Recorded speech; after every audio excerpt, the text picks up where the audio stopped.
In today's video, we have an extremely strange case that happened one night on a country lane that left one man dead, with police finding the other man waiting in a coffee shop for them to arrive. We'll look into how the police pieced together the case, the court trial, and the fascinating history of the man involved, who is no stranger to the police, but is also a pillar to the community.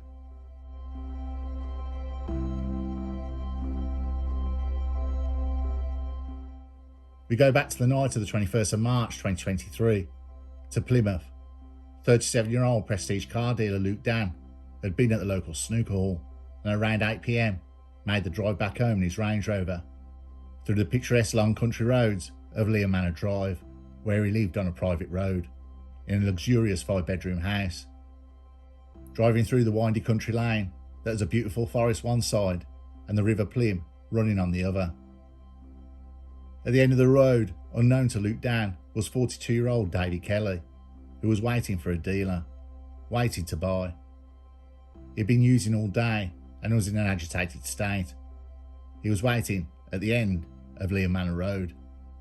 As Luke Dan approached the speed bump and the pillars to the road of Leah Manor Drive, Luke Dan slowed down. Whatever was said between the two, Davy Kelly launched an attack on Luke Dan, denting his Range Rover, cracking the windscreen, and smashing off the casing to the wind mirror. Fearing he was about to be robbed, he ran over Davy Kelly and sped away. Immediately after, Luke Dan called 999 and told them what had happened at Leah Manor Drive. At the other end of Leah Manor Drive is Marsh Hills Retail Park. Luke Dan parked the Range Rover in the car park and went into Costa Coffee that was open, and then broke down in tears. In Costa Coffee, Luke Dan was shaking and told the barista serving that someone had just tried to rob him. She went and called the police. To try and calm Luke Dan down from shaking, a member of staff at the Costa Coffee asked him what he was doing that weekend, to which Dan sadly revealed his father had passed away earlier in the year and he was planning to go see his racing pigeons. Luke Dan had a cut to his face and the staff sat down with him and comforted him.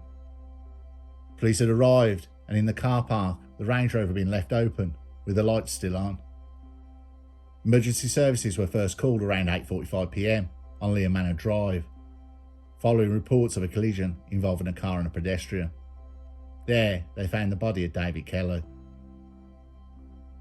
In the coffee shop, Luke Dan was questioned, visibly shaken, and crying with his head in his hands. Police established the Range Rover was his. He was put into handcuffs where he told police, "What are you doing to me?" He was then arrested on suspicion of murder. The Range Rover was seized, and the next day, a statement was released about a hit and run and asking people to check their CCTV cameras for anything that has been captured.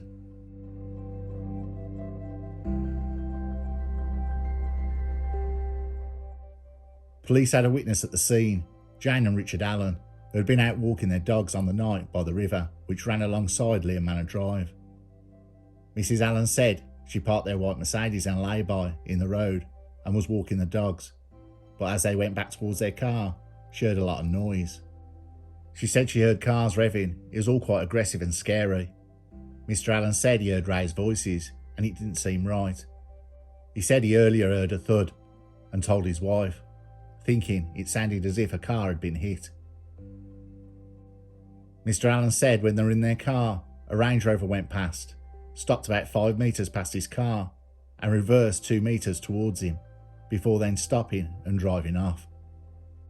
Mr. Allen said they got into their car and his wife drove up the road towards the caravan park, which was another road past the pillars. But within moments they saw a car facing them and a woman in the road waving her arms. They drove a little further before stopping, having seen an Audi in the road and a woman in the road. She said they stopped the Mercedes. She got out and spoke to the female, but the woman said, "I've got to go and get my phone." Mrs. Allen said she had a phone, but the woman said she had to go. She shouted to the couple as she left, "I told him to calm down. Whatever you do, don't leave him," she screamed, and drove away. The Allens called 999 and they was told to begin CPR. In addition, they called their son and daughter-in-law, who attended the scene as they lived very close by and assisted in the life-saving efforts. The woman in the Audi, the Allens had been smart and quick enough to remember the registration. They really didn't think she would come back, but she did, with another woman from the nearby caravan park. Mr. Allen said the woman they first spotted came back with another woman, and on seeing the state of the man on the ground, she froze. As it hit her, the severity of the incident. Mr. Allen said the woman had mentioned a wind mirror to him, gesturing towards the grass verge, but he didn't see it. Mr. Allen said he informed the police when they arrived.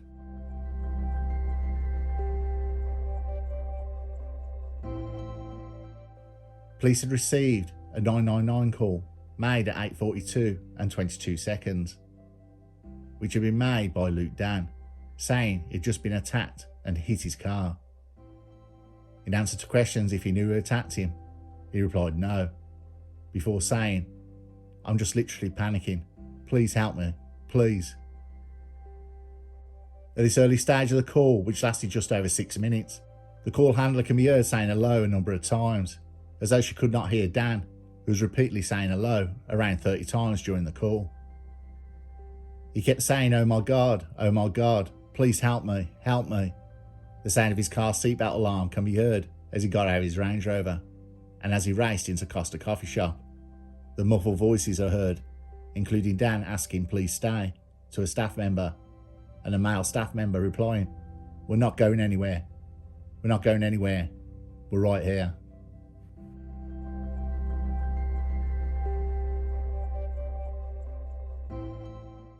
No stranger to local news headlines or the police, so who is Luke Dan? Luke Dan is son to Maurice Dan, a leading UK international racing pigeon breeder. In his early teens, he had battled leukemia at 18 years old and was pictured in the local newspaper, surrounded by the children he helped raise money for, while himself going through painful bone marrow transplants. He would collect money at pubs and arrange fundraisers, while himself being seriously ill. He had left school with no qualifications, but had a brilliant business mindset that developed with fundraising and talking to the general public. He was a born salesman. He opened his first car dealership at 18 and started buying land in Spain incredibly cheap as an investment. With the money from cars, he bought shares in upcoming businesses. The man could do no wrong. Everything he touched made money. Business-wise, he had his car firm, Teasers nightclub, a 25% share in a local taxi firm, a 50% share of a local security company, and to boot, a large international property portfolio. With the money rolling in, he spent it on his main weakness, cars. He loved them, and his passion shone through at his showroom. In 2009, 60 police officers, including armed officers, police dog handlers, and sniffer dogs, executed a dawn raid at his luxury home for suspected dealing. He was 22 years old. The police surrounded his house, and every wall had CCTV cameras with floodlit lighting. Police used a battering ram to open the door. At the 5-bedroom property was Luke Dan's white Lamborghini and Range Rover. The cars in the house were searched. They seized around £40,000 in cash. Police issued riot helmets, visors and overalls, and a riot shield. A police issued steel extendable baton and a set of knuckle dusters, balaclavas. Police also seized mobile phones and computer files. 8 months later, the case against Luke Dan collapsed. The court was told Dan would not be prosecuted over a firearm, alleged to be found in his car, which was understood to be a BB gun. Allegations of money laundering were also dropped, as the legal advisor reminded police that as soon as they were satisfied the money had been obtained legally, they should return the cash to him. The money was returned a month later. In 2011, things took a turn. The council suspended the licence at Teasers nightclub Luke Dan owned after an investigation by police. The licence would be revoked. On June the 16th, 2011, Dan's car firm became the target of a petrol bomb attack. At the time, police confirmed they were investigating the matter as suspected arson, which they believed was linked to 3 other suspected arsons on the same night.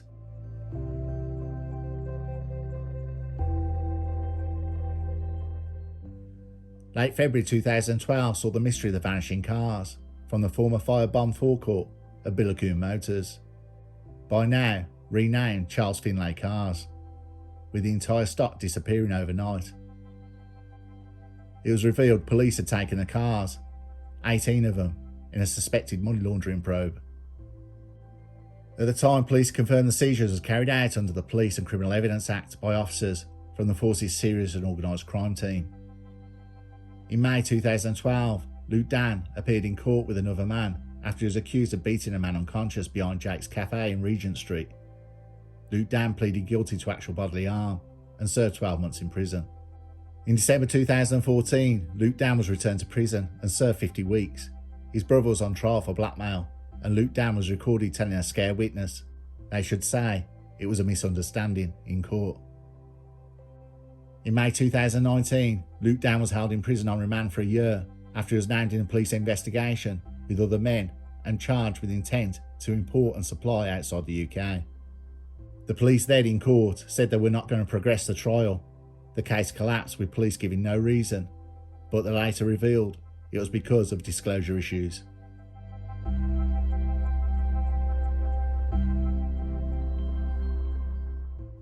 On the 21st of March 2023, the police had charged Luke Dan with the murder through the hit and run of David Kelly. Police forensics had established David Kelly was hit at speeds of no more than 10 miles per hour. Because of the size of the car, David Kelly went under the vehicle instead of going above it. The wheel had rolled over Mr. Kelly's leg, torso and head, crushing his ribs and his skull in the process, leaving him with unsurvivable injuries. There was no actual witness to the incident, but there had been the Allens who heard it. What was described was men shouting and a woman's voice, an argument and the heavy revving of a car and a thud. The next person questioned was Laura Smith, the woman in the Audi. She revealed that her and David Kelly, their plan had been to buy from a dealer. The plan was to get wasted at the caravan with the woman she went back for. Laura Smith claims Luke Dan was aggressive towards Kelly. The police main line was, did Luke Dan and David Kelly know each other? But after a thorough investigation, no connection could be made between the two men. Police were in talks with the CPS, and Luke Dan was charged with murder.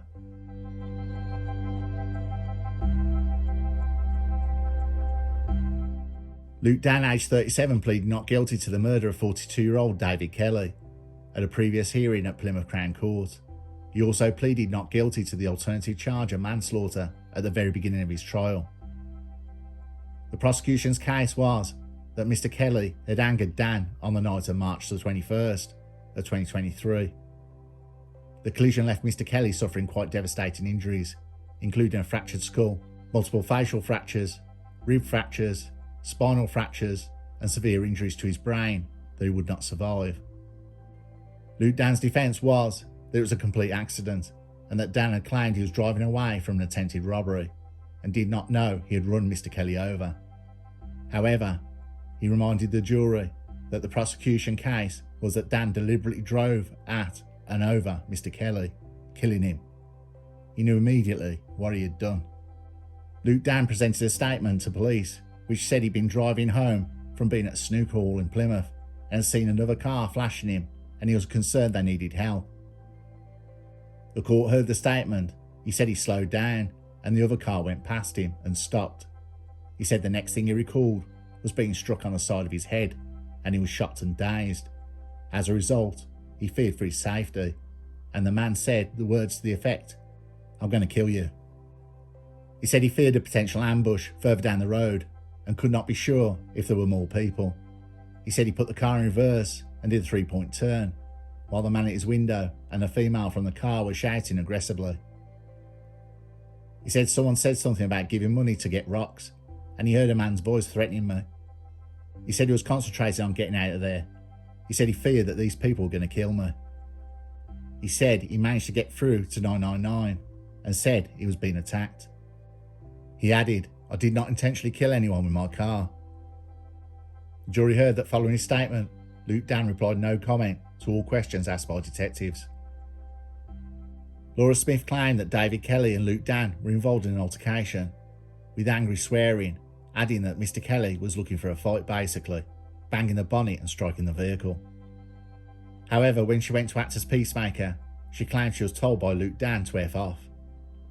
She pulled her car further forward while the two argued, and looking back, saw the Range Rover had gone and Mr. Kelly on the ground, She went to his aid, along with a couple who had been walking their dog, and found Mr. Kelly had suffered fatal injuries. A consultant doctor who attended the scene noticed catastrophic injuries, and Mr. Kelly was pronounced deceased at 9 p.m. The prosecution said David Kelly had been waiting for a dealer. He said the man was known locally as Crowbar Shah and was a known dealer to Kelly, who drives a black Range Rover. Laura Smith said she had never met him. After hearing the evidence, the jury retired and returned a guilty verdict for the offence of manslaughter on the 12th of September 2023. They found Luke Dan was not guilty of murder.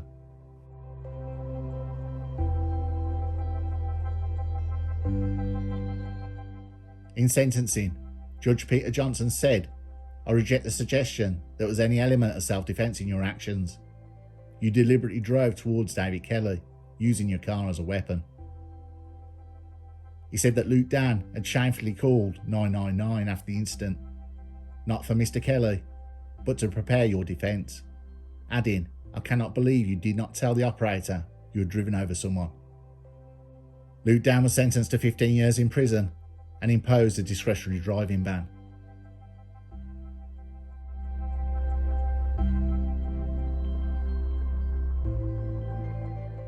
This is a case I've been holding back for a while, and it's one I think about very regularly. A case of the wrong place at the wrong time. From the evidence on both sides, it appeared David Kelly, already in an agitated mood, had approached Luke Dan's Range Rover, thinking it was a dealer in the area known as Crowbar Shah. Luke Dan and Kelly got into a heated argument, and with Luke Dan being struck, ran over David Kelly in his Range Rover. The jury listened to the evidence, and that was their verdict: guilty of manslaughter. I thought murder was a bit of a stretch by the Crown Prosecution Service. The 15-year sentence, I feel, in my opinion, is a strong one. But then I think again, is it? It was a case that appeared for a day in the national press. The more I looked into this case, the more I found out about it. Luke's Dan early years, battling leukemia and raising thousands for patients who he still visited. He had many big arrests by the police, but had limited convictions, though he has seen time behind bars for various offences. How David Kelly died was horrific, but in a moment of time either way, these two men would never have met. But for the main coincidence of a black Range Rover driving down a dark country lane, the same car as the dealer Crowbar Shah, Kelly was waiting for. A moment in time that has many victims of this incident on both sides.